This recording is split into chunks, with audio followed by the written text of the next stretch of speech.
اللہ کے عذاب کی نشانیاں نمودار ہونے لگی، لوگوں کو گھبراہٹ محسوس ہونے لگی کیونکہ عذاب کا وقت قریب آ چکا تھا۔ صبح ہونے سے پہلے آسمان سے پتھروں کی بارش شروع ہو گئی۔ یہ عام پتھر نہیں تھے، قرآن کے مطابق یہ نشان لگائے ہوئے پتھر تھے۔ شہر الٹ دیا گیا، گھر ٹوٹ گئے، زمین لرز اٹھی۔ گناہ پر فخر کرنے والی قوم اللہ کے عذاب کے نیچے دب گئی۔ قرآن کہتا ہے اس میں عقل رکھنے والوں کے لیے نشانی ہے۔ حضرت لوط علیہ السلام کی قوم کا قصہ صرف تاریخ نہیں بلکہ انتباہ ہے۔ جو قوم اللہ کے نبی کی بات نہ مانے اور گناہوں کو عام کر دے، اس کا انجام یہی ہوتا ہے۔ یہ قصہ آج بھی زندہ ہے، قرآن میں محفوظ ہے، تاکہ ہم سیکھیں، تاکہ ہم بچیں اور تاکہ ہم اللہ کی حدود کو پہچانیں۔ اللہ ہمیں ہدایت عطا فرمائے، آمین۔ سوال یہ پیدا ہوتا ہے کہ اس قصے میں ہمارے لیے آج کے اس دور میں کیا سبق ہے؟ حضرت لوط علیہ السلام کی قوم کا سب سے بڑا جرم یہ تھا کہ وہ گناہ چھپ کر نہیں بلکہ کھلے عام کرتے تھے، فخر کے ساتھ کیا کرتے تھے۔ انہیں اپنے عمل پر ذرا برابر شرم نہیں آتی تھی۔ آج کے زمانے میں گناہ کو انٹرٹینمنٹ بنا دیا گیا ہے۔ TV, movies, social media پر غلط رویوں کو نارمل اور ماڈرن کہا جاتا ہے۔ جو چیز کل تک غلط تھی آج اسے ایکسیپٹنس کا نام دے دیا گیا ہے۔ یہ بالکل وہی رویے ہیں جو قوم لوط کا تھا۔ قوم لوط کا جرم صرف ایک گناہ نہیں تھا بلکہ انسانی فطرت کے خلاف بغاوت تھی۔ اللہ نے مرد اور عورت کو ایک دوسرے کے لیے پیدا کیا، نکاح کو حلال راستہ بنایا۔ انہوں نے اس رشتے کو چھوڑ دیا اور انہوں نے اپنا رشتہ بنا لیا جو کہ ناجائز تھا، جو کہ اللہ کے قانون کی سراسر خلاف ورزی تھی۔ جس طرح ہم آج کی مثال لے لیں کہ فطرت کے خلاف رویوں کو پروموٹ کیا جا رہا ہے، بچوں کے ذہن میں بھی غلط تصور ڈالا جا رہا ہے۔ جو منع کرے اسے انٹالرنٹ کہا جاتا ہے، اسے یہ کہا جاتا ہے کہ تمہیں تو کچھ پتا نہیں، ہم جو کر رہے ہیں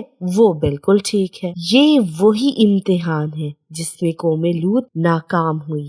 حضرت لوط علیہ السلام نے نرمی سے سمجھایا، ڈرایا بھی، اللہ کا حکم بھی سنایا، لیکن قوم نے نبی کا مذاق اڑایا، انہیں شہر سے نکالنے کی دھمکی دی گئی۔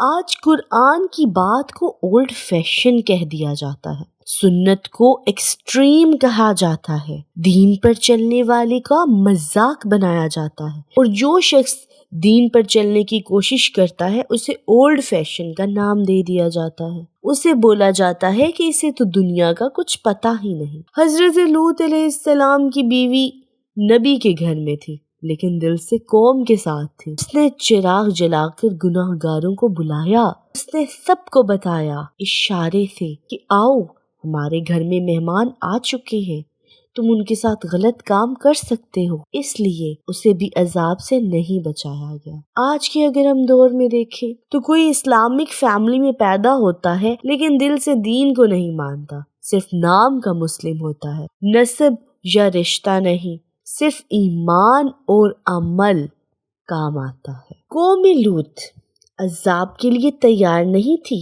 وہ سوچ رہے تھے کہ سب ٹھیک ہے، لیکن صبح سے پہلے ہی سب کچھ ختم ہو گیا۔ آج لوگ کہتے ہیں ابھی وقت ہے، بعد میں سدھر جائیں گے، ابھی وقت ہے، بعد میں یہ کام کر لیں گے، ابھی وقت ہے، کل سے شروع کریں گے۔ موت کا وقت مقرر نہیں، عذاب کا وقت بتایا نہیں جاتا، اس لیے توبہ کو ڈیلے کرنا کہ ہم کل توبہ کر لیں گے، ہم آج نہیں کرتے، کل اٹھیں گے تو اللہ سے اپنے گناہوں کی توبہ کر لیں گے، تو یہ سب سے بڑا نقصان ہے۔ کسے پتا کہ کل زندگی ہو یا نہ ہو، کل ہم نے جینا ہے یا نہیں، یہ تو خدا ہی جانتا ہے۔ حضرت لوط علیہ السلام اور ان کے بچے اللہ کے حکم پر عمل کر کے بچ گئے، پیچھے نہیں دیکھا، اپنے شہر کو چھوڑ دیا، انہوں نے اطاعت کی، اللہ کے حکم کی جو انہیں بشارت دی گئی تھی فرشتوں کے ذریعے۔ آج جو گناہ سے دور رہتے ہیں، دین پر قائم رہتے ہیں، مشکل کے باوجود صبر کرتے ہیں، اللہ اسے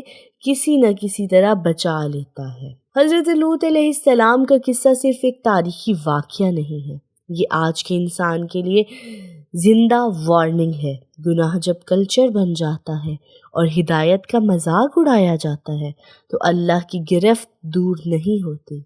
اللہ ہمیں سمجھنے والوں میں شامل فرمائے اور قوم لوط جیسی غلطیوں سے بچائے۔ آمین ثم آمین۔ امید ہے کہ آپ کو ہماری یہ سیریز پسند آ رہی ہوں گی، تو قصہ یمانی چینل کو سبسکرائب کیجئے، لائک کیجئے اور اپنے دوستوں کے ساتھ ضرور شیئر کیجئے۔ والسلام۔ اپنا بہت سارا خیال رکھیں۔